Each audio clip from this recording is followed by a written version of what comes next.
I had gotten a request video about Pat Riley and Phil Jackson. Could they still make it today as coaches? How would they thrive in today's era with the media and more and everything? Do I think they could make it? Yeah, yeah.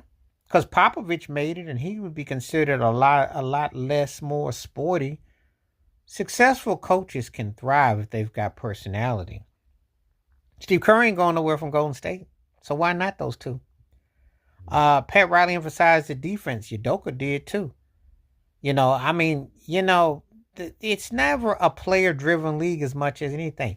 Pat Riley burned his own bridges, but he still got the job done with the Lakers. I mean, he coached ego. The simpler thing about Riley and Jackson is simple. They knew how to coach ego at the highest level. And you also have to do TV time. That's what Pat Riley did. He worked for NBC. So he was always in the middle. He went from LA to New York to Miami. You can't get more mainstream than that. You coach Magic, Kareem, Patrick Ewing, then you get Shaq and Dwayne Wade. And you bring LeBron James in. Can't get more mainstream than that. Phil Jackson goes from Michael Jordan, Scotty, then gets Rodman, then he goes Shaq and Kobe.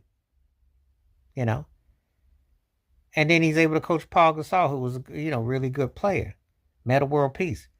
So it's not like they understand ego, understand opportunity. See, this is the thing.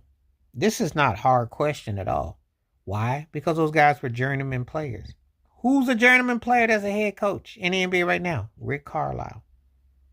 Journeyman players turn into great long-term coaches. Who was another journeyman player?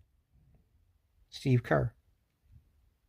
So those cats always seem to find a way to flourish and shine no matter what's up.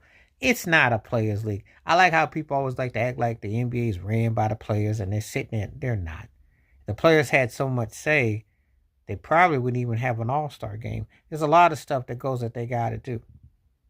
But now, if you ask me who would thrive better out of Phil and Pat Riley as far as what's going on in the modernization, if I had to pick, I'd probably say Pat Riley.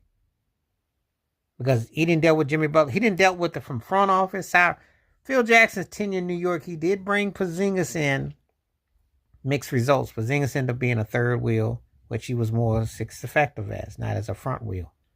So, but it didn't work with his agenda. Because if he ain't coaching and he don't have the right players, it didn't look that great. Whereas Pat Riley, he brings that ego. And again, they're finishers who know how to finish. So it's not really a situation